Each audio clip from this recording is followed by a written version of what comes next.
Hi, my name is Jackson Nolder, a former undergraduate of Florida State University and the Hansen Research Group. Today, I will be presenting our recent publication in the journal Computational and Theoretical Chemistry, titled Structural Ensemble Modeling of Fret and Electron Transfer Rates in Surface-Bound Molecular Bilayers. Surface-bound molecular bilayers are useful in a variety of applications, including solar energy conversion, molecular sensing, photocatalysis, and upconversion processes due to their modular nature. These processes typically make use of fret and electron transfer as their means of doing useful work. However, when designing these assemblies and predicting fret and electron transfer rates, there are a variety of parameters that can be tuned to get your desired effects. First, you have your intrinsic parameters: quantum yield, lifetime, excited state lifetime, redox potential, van der Waals radius, and molecular size.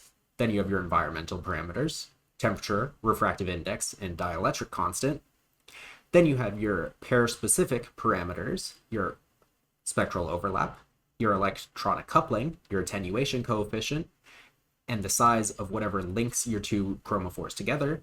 And lastly, you have your structural parameters: the direction of your molecule, the direction of its dipole, the direction of those two relative to each other, the direction of both the dipoles relative to each other, and then the total distance between your two dipoles. The application of the non-structural parameters is relatively straightforward. However, the structural parameters introduce degrees of freedom that cannot be solved for. Therefore, prediction of fret and electron transfer rates cannot be done efficiently for chromophore pairs.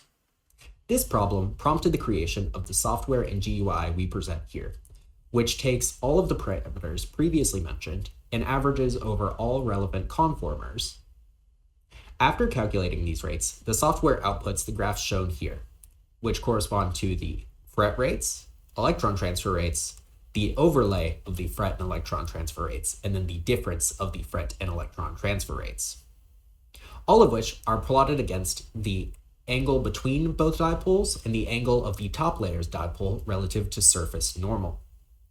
Here, these plots have been calculated using this model Bo-Dippy anthracene pair linked by a zinc ion.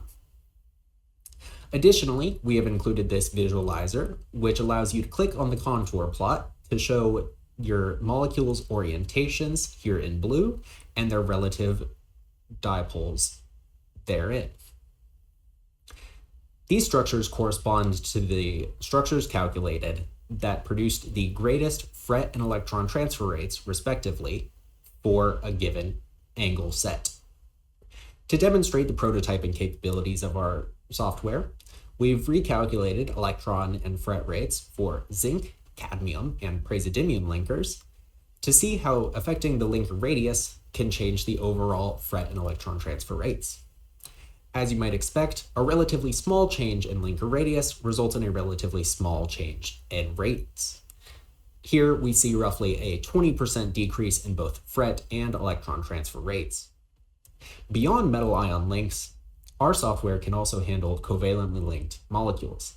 Here, this Bo-Dippy anthracene pair was calculated by using all of the same settings as before. However, we have adjusted the linker radius to 0 and set the attenuation coefficient to be that of a saturated hydrocarbon bridge.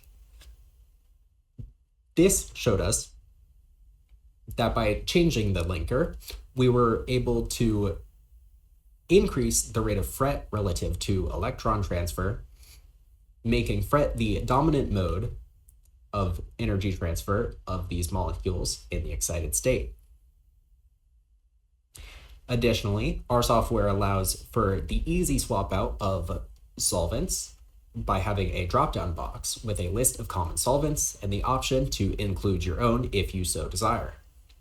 Here you can show by changing solvents that starting with water, we're able to prioritize fret, and then going all the way to toluene, we can prioritize electron transfer. Crucially, this software is not without its flaws. The most notable are the lack of consideration for degenerate dipoles, excited state motion, and other local molecule effects.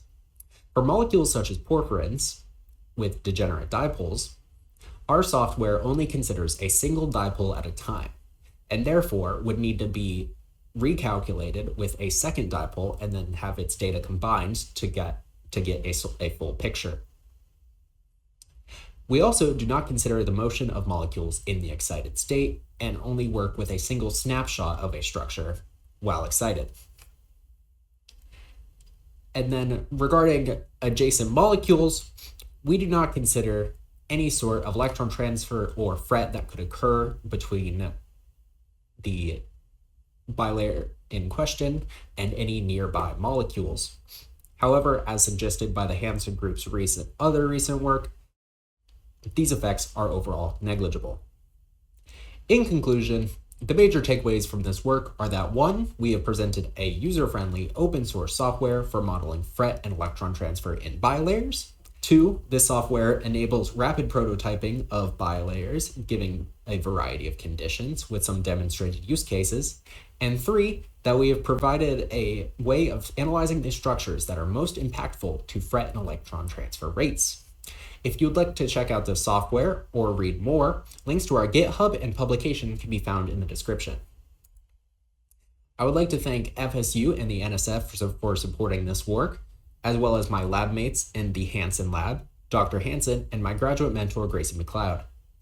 If you have any questions, feel free to reach out to myself or Dr. Hansen. Thank you.